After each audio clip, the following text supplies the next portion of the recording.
The topic under discussion is structure of banking in India.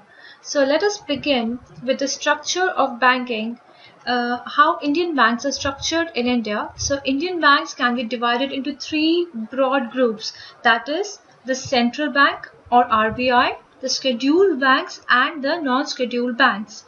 Now, on the basis of function, banks in India can be classified as the central bank, which is the RBI, the commercial banks, development banks, cooperative banks, and specialized banks.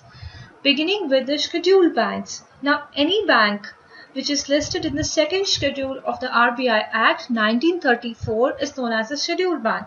Now, these banks have to satisfy certain requirements, certain statutory requirements, like they have to maintain a paid up capital of at least rupees 50 lakhs as reserves.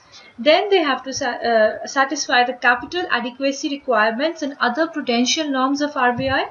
And furthermore, RBI should be satisfied that the business of the bank is in interests of the depositors. Moving on to the classification of scheduled commercial banks.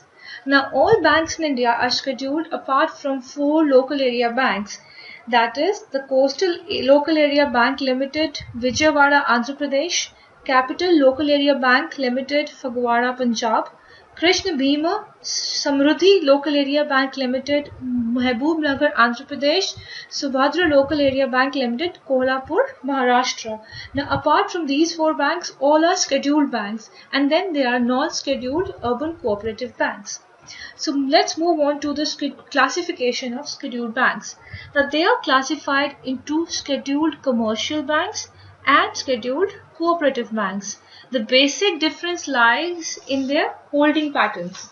Now, scheduled commercial banks are the ones which are included in the second schedule of the RBI Act 1934, and they carry out normal banking business. So they are further categorized into four groups, that is the public sector bank, the private bank, foreign banks, and regional rural banks. Public sector banks, they are further divided, bifurcated into SBI and its associate banks, the nationalized banks, and other public sector banks.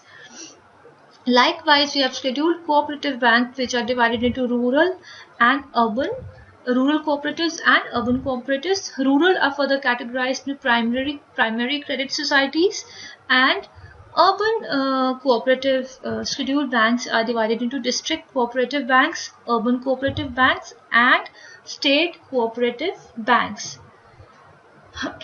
Moving on to the numbers of the scheduled banks, we have there are 27 public sector banks which also include SBI and 5 of its associate banks. Then we have 19 nationalized banks, and then there are 2 other public sector banks, that is IDBI and Bharatiya Mahila Bank.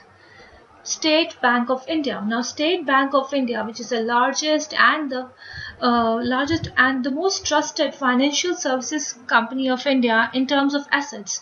Now, it has been trusted by millions of Indians ever since it has come into being. So it has 17,000 branches in India, 200 foreign branches, that is in foreign countries.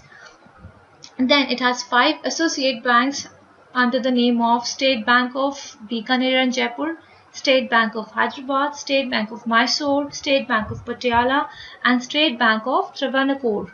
In addition to this, it has 7 non-banking subsidiaries. These are SBI Capital Markets Limited, SBI Funds Management Private Limited, SBI Factors and Commercial Services Private Limited, SBI Cards and Payments Services Private Limited, SBI DFHI Limited, SBI Life Insurance Company Limited, and SBI General Insurance. Now, RBI has put SBI and its associate banks in a different category. It is because SBI is not governed by the RBI Act, but it is governed by SBI Act of 1955 and SBI Subsidiary Banks Act of 1959. Then we have private sector banks. They are divided into old private sector banks, which are 13 in number, and new private sector banks, which are 7 in number. Now, the 13 old private sector banks include Catholic Syrian Bank, City Union Bank, Dhanalakshmi Bank, Federal Bank, ING Vyasa Bank, Jammu and Kashmir Bank, Karnataka Bank, Karur Vysya Bank, Lakshmi Vilas Bank, Nainital Bank, Ratnala Bank, South Indian Bank, and Tamil Nadu Mercantile Bank. Whereas the 7 new private sector banks include Axis Bank, Development Credit Bank, HDFC Bank, ICICI Bank, IndusInd Bank, Kotak Mahindra Bank, and Yes Bank. Coming on to the foreign banks. Now, foreign banks interestingly account for only 1% of total branching network in the country, but they have approximately 7% of total banking sector assets in the country, which account for 11% of the total profits. Now, their work is mainly focused on trade finance, external commercial borrowings, wholesale lending, investment banking, etc. Now, we have 43 banks from 26 countries operating as branches in India. Then we have 46 banks from 22 countries operating as representative offices in India. This brings to a total of 334 foreign bank branches which are operating at present in India.